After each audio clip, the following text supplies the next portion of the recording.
Hello, everyone. How is it going?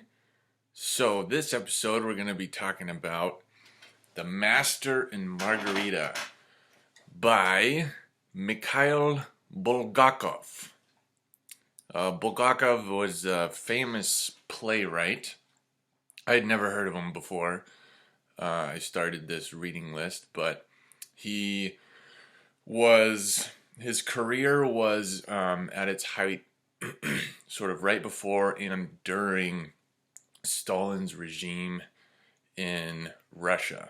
And this book, which is considered his best and considered by many critics to be one of the best novels to ever come out of Soviet Russia, was published right after Bulgakov's death. So it was published posthumously. It is a book full of magical realism.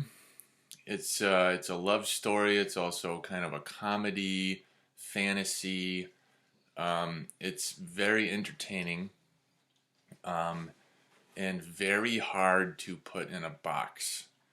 There's no single genre that you could use to classify this book.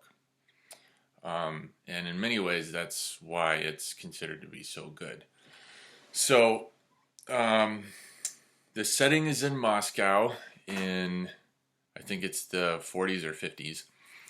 And it starts off with this editor of a magazine publishing company talking to one of his writers. And he's a highbrow, intellectual, ivory tower type, talking about why the idea of the historical Jesus is absurd. And he's talking about comparing Jesus and the idea of the resurrecting Messiah to all these other different historical examples of gods like Marduk or whatever. And he's basically he's reducing the idea of Jesus to, you'd be stupid if you believed in that. And then this man shows up and sits on the bench next to these guys. And he's a tall, lanky man with wearing a dark cloak and a pointed beard. And they can't figure out where he's from. He looks like a foreigner. And he starts talking to them about what they're talking about. What are you talking about? You're talking about Jesus and God. And he asked them, so you think that God doesn't exist, huh? And he's got something up his sleeve. He's a mysterious character, and he ends up kind of laughing at them and prophesying some things to them that end up coming true, and then they look away and they look back and he's gone. And he is the devil. And so this is a story about when the devil comes to Moscow. And the story kind of follows him, and he's got this entourage around him full of a bunch of colorful characters. So the most memorable is a giant black talking cat named Behemoth, who loves vodka and participates in shootouts with the police. There's Koroviev, who's this high-pitched, hyperactive, tall, skinny, silly guy with like mutton chops, and he's kind of just absurd. He's kind of like a Pink Panther on crack type of character. he's just funny and obnoxious. And then there's Azazello, who's a fiery red-headed Irish. It doesn't say he's Irish, but he kind of gives off the impression that he's like this Brad Pitt from Snatch type of character. And he's got fangs. and he's a hitman, and he wears like a bowler's cap and a bow tie. And then there's Hela, which is a female vampire. She's kind of one of the minor characters. She doesn't show up that much. But he's got, so it's like the devil who goes by the name Woland, which I'm sure refers to something that I don't know about. And they just start all these shenanigans. They move into these bureaucrats' apartment, and they start putting on these shows, and they're basically magic acts, and they exploit the stupidity of the common people in a kind of a satirical way, exposing their shallow love for money and materialism. Excuse me. And so that whole part of the story is going on, and it's very interesting. It's kind of funny. There's a lot of humor in it, kind of slapsticky, but it's also a little unsettling because these are all demonic figures, but they're not really 100% evil. They're kind of they're morally ambiguous, and it's almost like they're pulling all these pranks. And so with the backdrop of Stalin ruling, they never talk about Stalin. They never talk about what's happening in Moscow at the time that this is being written. But it's all this absurd power that's going on, and how atheism plays into that, and intellectualism plays into that, and then you've got all these creatures that come straight from hell that are with the devil, that are just playing around, and it's interesting dynamic going on there. So you've got that story.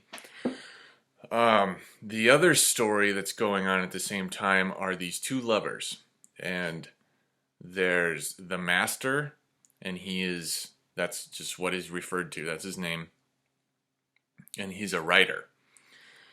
And he wrote a book about Pontius Pilate. So it's like a historical novel about Pontius Pilate dealing with the guilt after he sentences Jesus to be crucified. And he tries to publish this book. It's like his magnum opus. He works so hard on this book, and but everybody rejects it. And that leads to a mental breakdown, and so he ends up in a mental hospital. And then his lover is this woman named Margarita, and I would say she's the main character of this book. Was the most memorable for me. She's a very devoted, sort of like a Juliet figure. She's so in love with the Master, and will do anything to fight for him and his love and his art. And it's a sacrificial love that she has for him. And she ends up basically making a Faustian bargain with Woland, who's the devil, to get the Master healed, basically, from his mental breakdown, and to reunite with him, because they're separated. And so that is another storyline that goes on, and that's sort of where the main theme, I think, of this book comes into play. So that storyline is going on. So you've got the stuff with the devil, you've got the stuff with the Master and Margarita, and then those two storylines intersect when Margarita makes the deal with the devil, and then they continue as one storyline from there. And then you've got a third storyline which is the master's book. And so chapters will be sprinkled in throughout this book that are a retelling of Jesus's crucifixion, and then it follows Pilate after that, dealing with the guilt. And that storyline is really well written. It's almost like a completely different book, because it just transports you to Yerushalayim. He uses all of the Hebrew words, and so it's Yeshua instead of Jesus.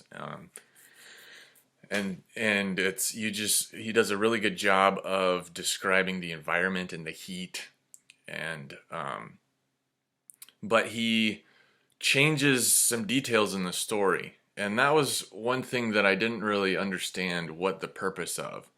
He doesn't really change the character of Jesus from the biblical accounts. He doesn't include everything, but he doesn't, I guess, misrepresent Jesus. But he only has one disciple, who's Matthew Levi. There's not 12. And what else? And Matthew Levi tries to kill Jesus to end his suffering. So he sees him suffering on the cross, and he, is going to grab a knife and go up and give him a mercy killing, which fails. But there are just some details like that that were just kind of made up, and I don't know what the point of that was. I remember hearing Jordan Peterson reference this book in one of his interviews. I think it was with a Catholic interviewer. It was a really good interview. But he said there's this book called Master and Margarita, and in it, what he talked about in this book was the fact that the gospel narrative was different. And he said what that showed was that the actual gospel writers, they weren't recording things down journalistically, so that it's not 100% factually accurate, but it's thematically accurate. So I don't know what I think about that. I don't actually think that there is that many contradictions between the gospel accounts in the Bible. Matthew, Mark, Luke, and John, they're all pretty complementary. The same things happen. There are some minor detail differences, but the extent to which people point at those to try and disprove something is completely exaggerated. At least I can't think of, and I haven't looked at it recently, but there was a time where I looked at the differences pretty hard, and it's like small things that don't really matter. It's like in Mark, it will say that, Jesus gave a sermon in Luke, it says Jesus gave a sermon on the plain. And in Matthew, it says Jesus gave a certain sermon on the mountain. It's like, okay, that doesn't disprove that a sermon was given. And Jesus was a traveling preacher. And so maybe there were 2 sermons that he gave. Getting a call. So anyway, if you're a traveling preacher, you're going to have a handful of sermons that you're going to say multiple times for different crowds, but you might make a few changes here and there. You say one sermon in Galilee, and then you say it again in Judea, but you change a few things. And so it's like, why? Maybe that's what happened. I don't see the fact that there are some differences in the Gospels is any problem. It's not a problem. That being said, I'm not saying that the Master and Margarita is the 5th Gospel. It's a fictional account of what happened in the Passion. That is that's got some big differences. And I don't know what to, I mean, it's okay. It's well written. I just don't know why he did that. What's the point? Just to show that, maybe like Jordan Peterson said, just to show that the main themes of the Passion, which are so profound and complicated that I don't know how you can say what the themes are, but, well, you can, but it's just so deep that I would just as soon not mess with it. But whatever, it's a book. So the one thing I really struggled with, I would say, in this book is the character of Wolin. I've noticed this with a few representations of the devil in literature, and that they're not all the same.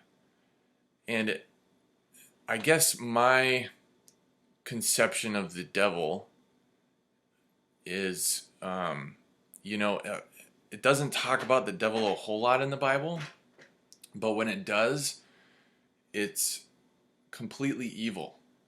In the Gospel of John, he's referred to as the father of lies. In 1 Peter, he's referred to as a roaring lion waiting to devour. In Revelation, he's the accuser of the brethren, and he accuses them day and night. These are just evil. Like, the devil is evil. But in this book, he is evil in that he's just doing all these shenanigans and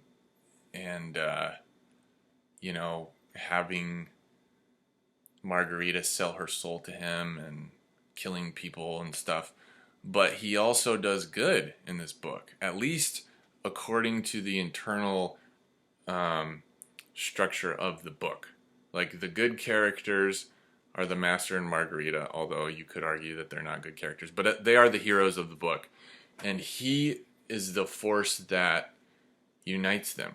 And he's also the force that frees Pontius Pilate from his guilt and reunites Pontius Pilate with Jesus. So the devil in this book is acting as a force for good, which is really strange. So just a lot of good literature has to do with moral ambiguity.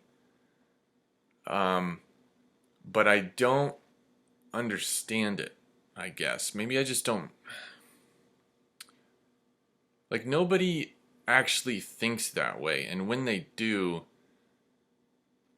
it's usually a destructive thing. At least in the sense of, like, there is no good, there is no wrong. Like, I talked about that in with the character of Stavrogin in Dostoevsky's novel Demons. It's not good. It leads to destruction when you get rid of the distinctions of good and evil. Like, good and evil are as true can be, even though you can't derive that from a set of materialistic scientific facts. It's like, that's whatever.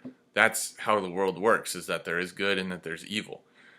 And this book, it recognizes good and evil, but the devil, who should be the archetype of evil, works for both good and evil. And so I think what the problem that I'm having is that I haven't read Faust.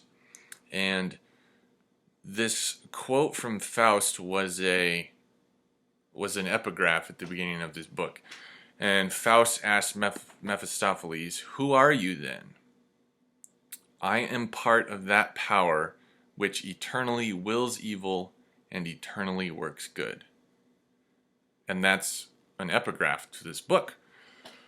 And so Mephistopheles is probably next to Milton's Satan, the second most famous literary representation of the devil. I don't even know if he is the devil or more like a messenger of the devil, because his name is Mephistopheles, but he is tall and skinny and has a pointed beard and is very intellectual, just like Woland. And so I think that Faust deeply inspired Bulgakov in this novel. And I'm not familiar with Faust. I haven't read it. But it keeps coming up in all the different books that I'm reading. It was one of Carl Jung's main influences. He constantly refers to Faust. Constantly. I know Nietzsche, and it's interesting because it keeps coming up, and so I think I'm gonna have to read it. Although I'm avoiding it because it's poetry, and I've never been very good at reading poetry. So, but yeah, it's a different representation of the devil than I guess the conception that I have in my head. I guess you could say, Orthodox Christian, or not Orthodox in the sense of, Orthodox Christianity, but Orthodox in like how most Christians conceive of the devil. This is more of a literary representation, which is I'm not saying it's bad. It's just not traditionally Christian, I guess. And so I need to familiarize myself with that. But it's just strange that, this was written during Stalin's regime, and you can kind of sense Bulgakov's, I just read that he was commissioned to write a play based on Stalin's life while Stalin was in power. So this is like he was commissioned to do this propagandistic play that exalted the boss, and it's like, oh, dang, don't get this wrong or you're going straight to the gulags or you're going to be shot. Because it's like, artists during this time were just completely under the thumb of the state. And you can kind of sense that. I think the character of the master is really autobiographical to Bulgakov because he's just tortured when he writes this story, and you can feel Bulgakov being tortured in writing this book. And it wasn't published till after his death, and there was a lot of trepidation when it came to publishing it because art was so oppressed during that time. And so it was a miracle it got published when it did. And so it would seem that the author has a very real conception of evil, but his character, who is the closest character to be a representation of Stalin, which is this Woolen character, ends up sort of being the hero, even though he's also the villain. So it's just, I'm not sure. I'm not sure about this book. It was a lot of fun, and it had some amazing scenes that were very, very imagistic. They just imprinted these images in my head that were almost archetypical in the sense that they don't really refer to anything, at least that I know of. They are sort of the original image.